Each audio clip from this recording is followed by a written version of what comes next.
Hi, my name is Afif Ayman bin Noor Arman, and I hope you're having a nice day. I will be talking about feminism in film. Start off, this is my agenda, or well, my list of what I'm going to talk about, and an introduction, some key concept, my chosen film, and the application of the concepts, and then I'll follow through the reference list. There's also a summary at the end of the presentation. So let's start with the introduction. What is feminism? Well, there are a lot of meanings and perspectives of feminism made by women in the last century. Sophie Mayer pointed out that her perspective of feminism is its relation with queer theory to disrupt an effective force to the norms in politics. Avu Koivunen pointed out its relations with theater and representations in media. Well, she said that it's a vital way of approaching differences and multiplicity. These perspectives and other perspectives also can be detrimental in the foundation of what feminism is and how people perceive feminism as a whole. The image that is shown highlights what feminism is and the types of representations of women throughout media, like Mad Max, Aliens, and it could vary through Princess Leia, Ariel, and the woman character from Jurassic World.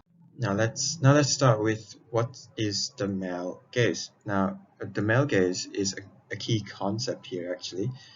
Well, with as it is the depiction of women throughout media, whether in film or literature. Usually, they're sexualized for the male audiences or heterosexual satisfactions. Examples of male gaze is how women are depicted throughout media in the last century, such as Marilyn Monroe, who was a massive actress that sadly was sexualized by not only Hollywood but also her audiences as well.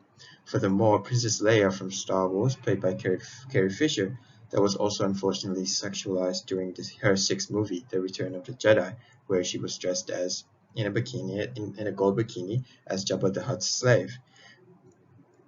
These sexualization have had significant impacts towards women up until now, such as their depictions of their self-worth, their self-esteem, and their perspectives of how the world sees them.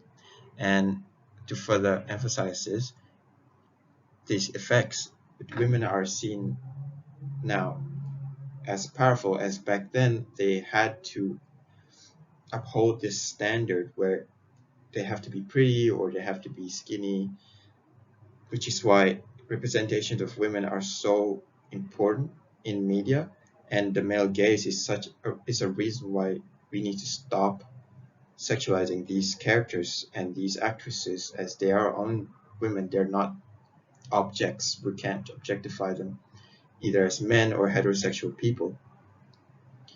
They are human beings. Now let's move on. My chosen film today would be Fresh. In 2022, it's a Hulu film starring Sebastian Stan and Daisy Edgar Jones and was directed by Mimi Cave. This is a horror movie or thriller about a woman, Noah, who is played by Daisy Edgar Jones, who after some effort in trying to find love found Steve, played by Sebastian Stan, who later was found out that's who Noah later found out that Steve is actually a serial killer who had manipulated her and controlled her. The movie provides a sophisticated view on how modern day love is portrayed in film, such as Tinder and online dating, and also a fresh take on thriller that provides the audiences a representation of not only just powerful women, but also a drama. Let's see the application of feminism and the key aspects in Fresh. Well, the male gaze and cringe aesthetic. The cringe aesthetic is essentially a characteristic of these shows or film, but cringe can also come from extra textual viewing perspectives that a show's creators or producers had not intend can be identified in this film. The male gaze can be seen at the start of the film, where characters like Chad was describing his views on how women should dress and comparing modern women to past women, because past women, in his opinion, is more modest. This was a tactic that is used by men now to emphasize their wokeness and thus assuming that women would find them more appealing for their own views. This is an example of men exploiting modern feminism as a tool to assert intellectual status.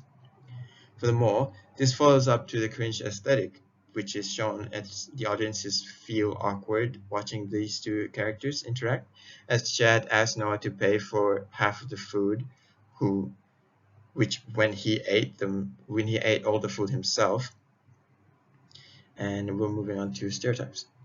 So now I'm going to talk about stereotypes in Fresh and applying these aspects of feminism onto the movie.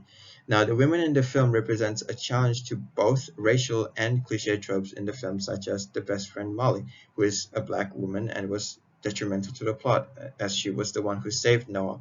And this challenges tropes, as black characters are usually irrelevant or killed in horror movies, and challenges the white savior trope, as Molly saved Noah from Steve. Another aspect of feminism is the woman who doesn't support other women that is portrayed in the film as Anne, Steve's wife, who helps Steve with his victims and condone his psychopathic behavior. Now, for men, Steve's character fits the dream man stereotype, as he was part of the not all men, but then also contributes to the fear of not all men being all men. And another stereotype as men who was trying to be woke in the start of the film, portraying modern misogynistic values. Now, for the last one, to conclude, feminism can be shown through many various forms in film. Fresh is a great recent example of implementing feminism subtly without forcing the values onto the audiences. The feminism approach can also allow audiences to comprehend the differences in media norms, and we can challenge those norms, such as male leads and damsels in distress. And I think Fresh was a great example. And the next slide would be my references, and thank you for your attention.